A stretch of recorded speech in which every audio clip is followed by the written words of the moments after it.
नमस्कार मंडळी, श्री स्वामी समर्थ. तर आज आहे ना आमचं धोंडे जेवणाचा कार्यक्रम आहे ना. आज यांची अशी फजिता झाली, सर सकाळची लाईट गेली तर आलीच नाही. आता इकडे बघा स्वयंपाकाची कशी अवकाळा चालू आहे. आज आहे ना सगळा स्वयंपाक चुलीवरतीच आहे. ज्या पोळ्या लाईट नाही येत, यांची अवकाळा बघा किती अवकाळा चालू आहे आज.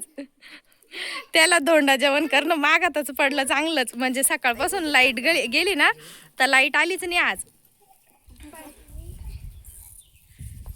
इकडं चालू आहे पोरांचं खेळणं आणि इकडं आमच्या आईच्या आणि ताईच्या चालू आहे पोळ्या करणं. आणि तिकडं बाई मम्मीचं चालू आहे सौदा वाटणं पाट्यावरती. आता लाईटच नाहीये, सौदा काढायला बी मिक्सर मधून. अशी चालू आहे आज फजिता. तर तुमच्याकडं का बी होतं का कधी कधी असं पाहुणे आले आणि लाईट गेली?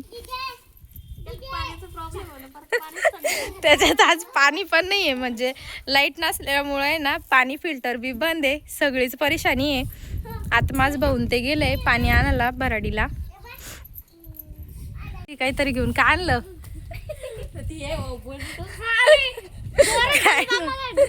हा, आणि आता आहे ना जे पाहुणे येणार त्याला जास्त बोर होणी म्हणून ते गाणे ऐकासाठी आणलं त्यांनी.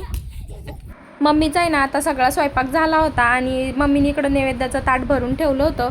आता मी बरेच दिवस झाले होते माझ्या माहेरच्या मंदिरात गेलेच नव्हते दर्शनासाठी. मग म्हणलं चला आपणच नैवेद्य देऊन येऊ आणि मलाही माझे नैवेद्य दाखवून घ्यायचे होते. तर मग आम्ही मंदिरात आलो होतो. आणि हे माझ्या माहेरचं आहे ना मारुतीचं मंदिर आहे आणि इकडे आहे ना एका साईडला स्वामी महाराजांचा फोटो ठेवला आहे.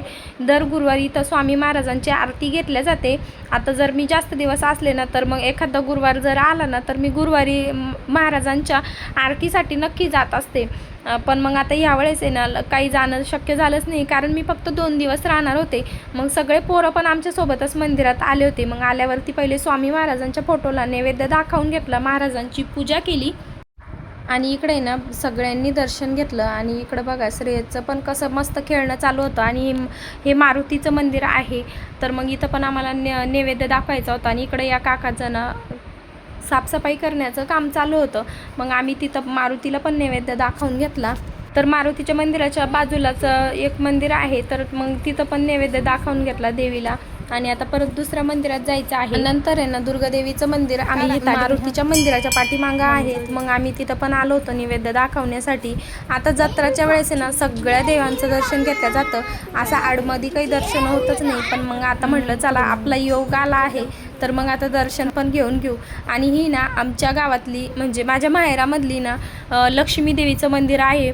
आणि मी लहानपणापासून ना आम्ही जेव्हा पण जायचं ना तर शाळेमध्ये जायचं ना तर मंदिरासमोरूनच जायचं. तर जायच्या वेळेस दर्शन घेतल्याशिवाय पुढं जातच नव्हतो, कारण म्हणजे मंदिर रस्त्यामध्ये असल्यामुळं दररोज असं देवांचं दर्शन घेऊनच आम्ही शाळेमध्ये जायचो. आणि खरं सांगू का, मी प्रत्येक वेळेस नाही, जेव्हा मी शाळेत होती किंवा मी लग्नानंतर मी जेव्हा पण देवीकडं मनापासून जी प्रार्थना केली आहे ना ती कायम पूर्ण झाली आहे देवीने. म्हणजे असं मला कधीच निराश केला नाही. आणि आमची आजी सांगत होती की ही जे आपल्या गावातलं जे मंदिर आहे ना ती जागती ज्योत आहे. आपण जी पण मनापासून तिथं प्रार्थना करतो ना देवीला तर आपली मनोकामना पूर्ण झाल्याशिवाय राहत नाही. आपली मनोकामना नक्कीच पूर्ण होते. आता हे शेवटचंच मंदिर आहे. आता याच्यानंतर आम्हाला लगेच नैवेद्य दाखवून घरी जायचं आहे.